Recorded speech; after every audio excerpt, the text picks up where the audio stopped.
Before we get into today's video, I want to give a quick shout out to the members of the channel.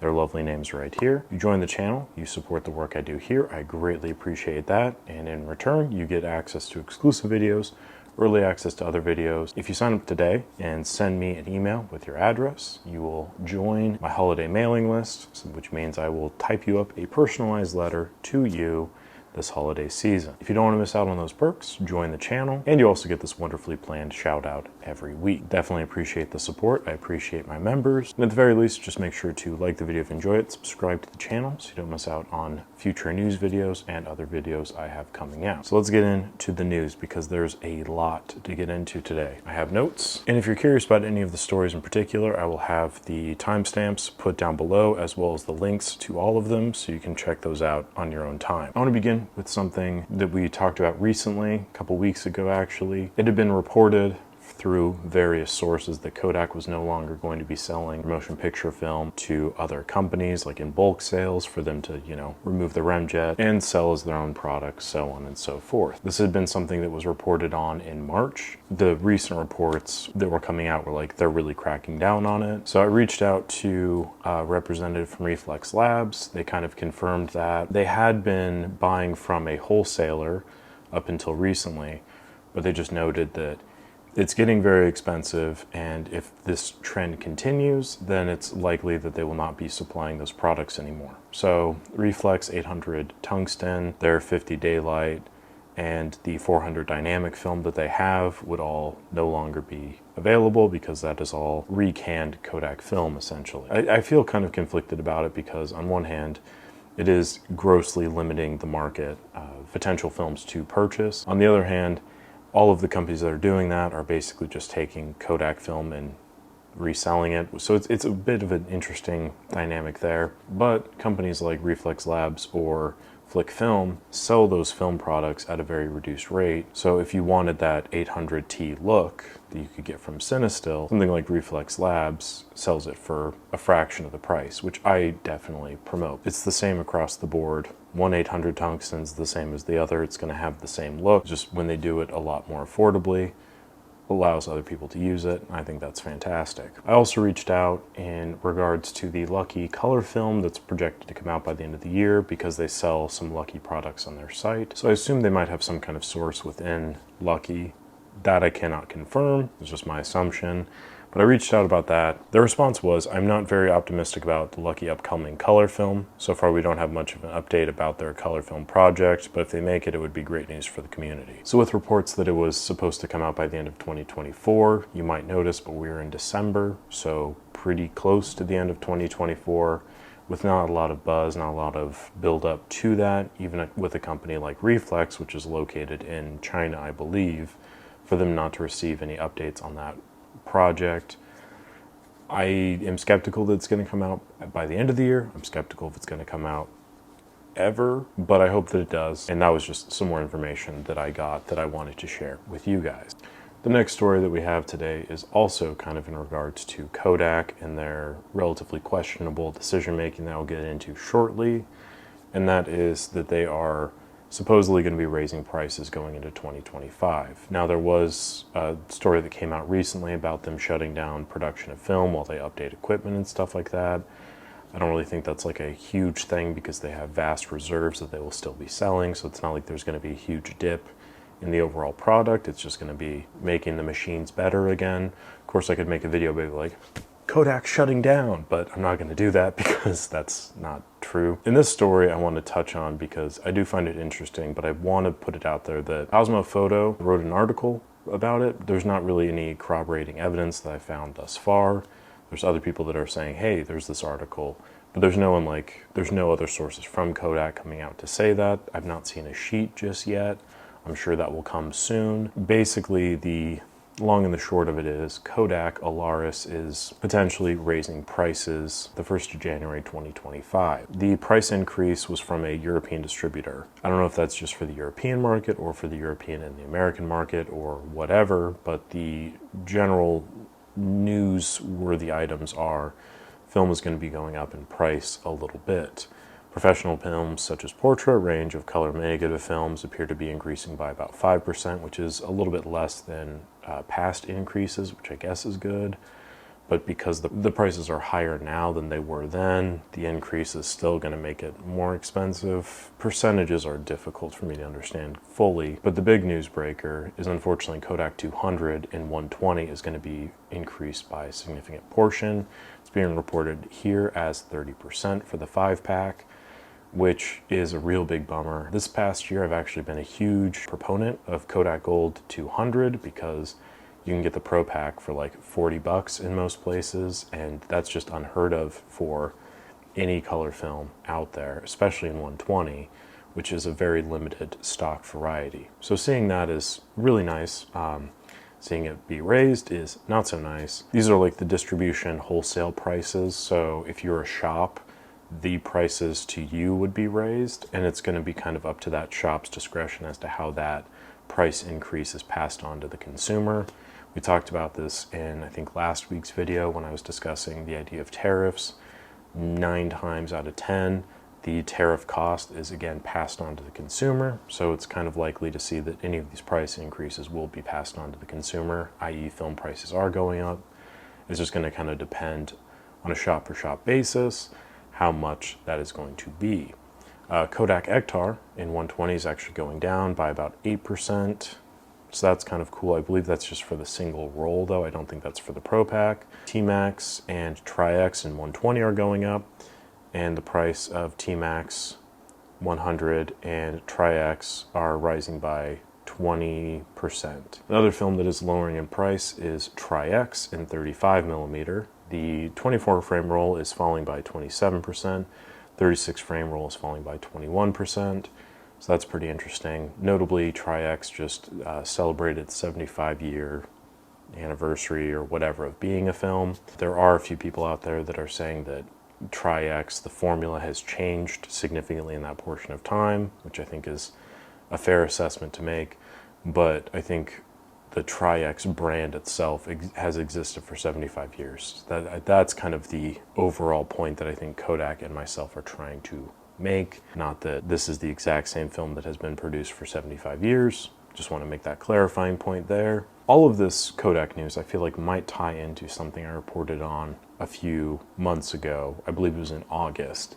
And that was Kodak being purchased by a private equity firm, private equity group, what have you. Now, I'm not saying that is in direct relationship to what's happening now. I feel like price increases or price fluctuations in film has been kind of something that's been happening on a year-end basis for Kodak. It even mentions in the Cosmo Photo article that Tri-X has decreased significantly over the past year, even before the buying up of Alaris, and films like Kodak Gold 200 had also decreased previous to that purchasing as well. So price fluctuations are bound to happen. I think that the crackdown on the motion picture bulk sales might be in somewhat relation to the private equity firm, noting that they're losing a lot of money by selling these films for other companies to then partition out and sell for significantly more money. And then on top of that, with everyone kind of hush-hush, but also knowing that it is Kodak film, if they buy bad film from these smaller distributors of this bulk film,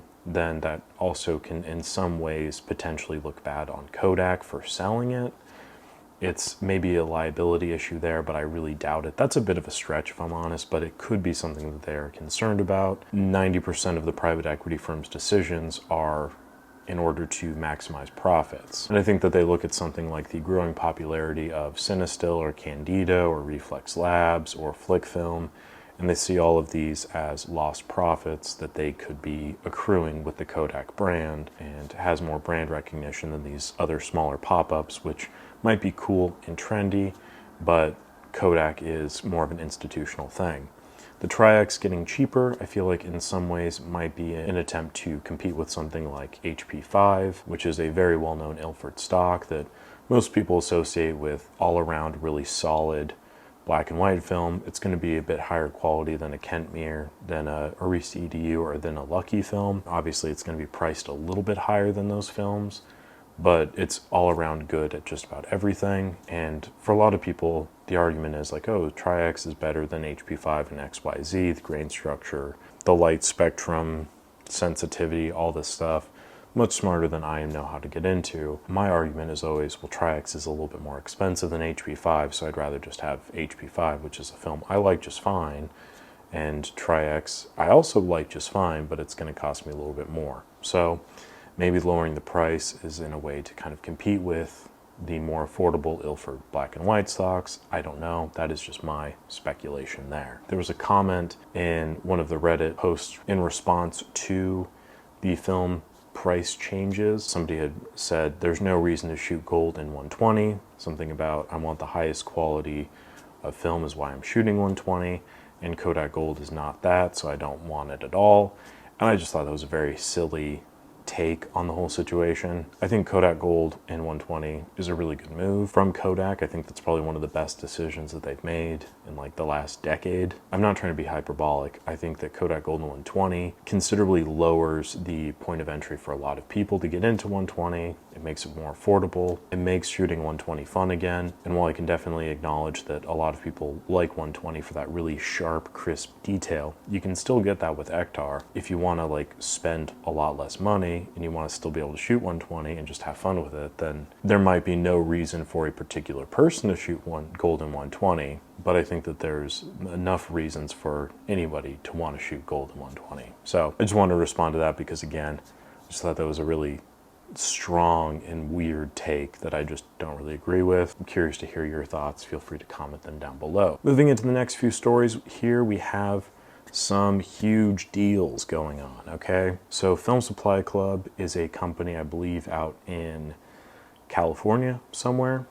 They have a 5-roll box of Pro Image 100 that is on sale right now while supplies last until midnight today, December 2nd, for $25, which is a considerable markdown from its normal like $48 from their site. That's $5 for a roll of color film in 2024, which is unheard of. Even if you don't really like Pro Image, but you just want to shoot some color film, that's the best way to go in my opinion. I've really been enjoying Pro Image this year. It's been kind of a good, reliable film stock. I always feel like I've had some on hand that I can just kind of shoot with, and it's really kind of turned around in my mind as a film that I've never really had a desire to shoot with. Now it's a film that I really look forward to shooting with. And when you get it for $5 a roll, I mean, it's really hard to complain about that. Other huge deals we have here, Reformed Film Lab sales are pretty bonkers. I will link that down below if you want to check that out. They have a lot of different film stocks on sale.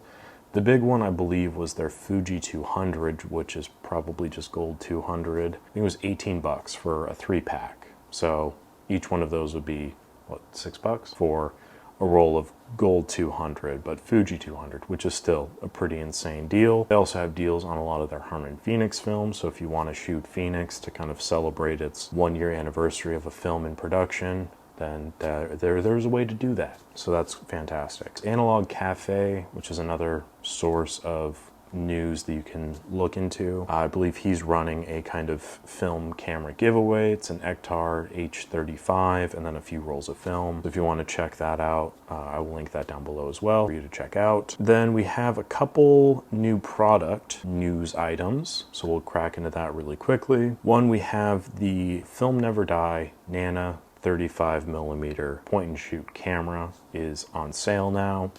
I don't know how long it's been on sale. This is one camera that kind of tried to keep my eye on, but it just really falls through the cracks a lot because there's just not really been much like groundswell, and if there has, I've not really made aware of it. That's on me. From all that I can tell, it seems to be a pretty viable film camera. It's obviously a 35mm point and shoot system. They're retailing for about $230. So it's not going to be as affordable as like an M35, but it's also much better construction than an M35. It has a lot more benefits to the system overall, and it's definitely not going to be as expensive as the Pentax 17 or the Rollei 35 AF. So I will link that down below if you're curious to see what it is. I reached out to see if I could get some more insight into the product and potentially get my hands on one to test it out. I don't necessarily think it would be a system that I'm too interested in, as I'm not super in the market for a point and shoot system, but the construction does look nice. I think it's a really smart move from them to develop a system that is appealing to a demographic that's willing to spend this kind of money to get that film look, and they don't want to like put actual effort into focusing or trying to figure out exposures or any of those things. So for those reasons, I think it's probably going to be fairly successful. It would just be kind of nice to see more information from other users and things like that. That is a thing that you can now buy. Moving on to the next thing that will be coming out at some point, the Chroma camera 35mm camera. This one's going to be set to come out in early 2025. I will link the article down below, which is interviewing the creator. Chroma camera. It's a company out in Bristol, England, I believe. The camera itself looks to be fairly simple design. It's just kind of a 3D printed point and shoot sort of system with, I believe, glass lenses. It looks to be fairly small overall, simple to use. And then let's see, there's some technical details on it. It's a 24mm f11 double glass lens that they released previously on a 3D printed body. It has a magnetic shutter, so it's all mechanical. It looks like a very interesting piece of design. It's going to be about 140 pounds when launched, which, if I'm doing some quick mental conversion here, I think that's about 150, maybe 160 US, which it's going to be a much more affordable option to something like a Pentax 17 or even to the Nano 35mm. Obviously the quality is going to be significantly different. It should be just a fun little camera to get into. Chroma Camera as a brand has a lot of other products. If you want to check them out, I recommend you do so. I will link their site down below as well. We also have the Instax Mini Link 3 that's coming out from Fuji, which is a printer system. I had a hard time with this one because I don't care. So I was like, I don't know if like anyone watching this necessarily cares. I'll link it down below if you want to check it out. It looks like it's kind of cool. I am not the target demographic for it, so I was just like, I guess it's Fuji news, so I'll talk about it, but if you really want me to talk about it, maybe I'll make a separate video about it, but that's pretty much all I got there. The final new product that's coming out is the Keks KF-01 flash system. And this flash system looks pretty legit. It is an aluminum body and a really nice build. It's designed to resemble the older Contax flash systems, which look really cool, functionally have some issues just over time. Capacitors go bad, people leave AA batteries in flashes and then they corrode. It's a whole thing. But this is going to be a significantly more affordable approach. I believe these are going on sale right now. Pre-order for $75, shipping in about mid-December, so a couple of weeks there. Off sale price is going to be $79.90, so still sub $80 for a flash is really great. So if you want to jump in on that early bird discount, I suggest you do so. It looks really nice. Battery life, 300 flashes, takes 2 AAA batteries, and it's an aluminum build, so it's, again, going to have really nice construction. You won't have to worry about plastics or anything like that, and it's something I might look into getting myself and doing a review of in the future. And the final thing I want to talk about today is that TKO, the designer behind the Pentax 17, recently visited Kamerastore up in Finland. Did a couple videos with him, so I will link that down below for you to check out. The one I am linking is, I think, a 3-minute piece of him just kind of talking, hyping up film photography, talking about the Pentax 17, how grateful he is to be a part of the resurgence and to kind of fuel that. And for all of my complaints about the Pentax 17 as a product, I do think it's really important that we have people in the space, especially in terms of a manufacturing standpoint, that are just excited to be a part of the space, because as I've mentioned many times, shooting film doesn't really make a lot of sense. Producing film in today's day and age, when digital is so plentiful and so affordable, you have to be really passionate about it. So for as much grief as I can give the system itself for shortcomings that I see, at the same time, I am really appreciative of him. I'm appreciative of him making appearances in places and just kind of continuing to hype up not only his product, but also the larger extent of the film photography landscape. And that's kind of what I hope to do on these news videos as well, is continue to bring you news that will excite you for the future and hopefully not bum you out too much. I think I covered all my bases there. I took really good notes this time, so I'm happy about that. Do you have any other questions about anything I talked about today? Any other information you want to share? Again, feel free to comment down below. I will have all the links there as well if you want to check out any of the information. If you have any news you want me to discuss, feel free to shoot me an email and I will set it into the next video here. If you have any questions, comments, concerns for me, feel free to leave those down below. Remember to join the channel if you want to get access to those videos, get your name shouted out at the beginning, and then also get the holiday letter. Like the video if you enjoyed it, subscribe to the channel so you don't miss out on future videos, and I'll catch you on the next one.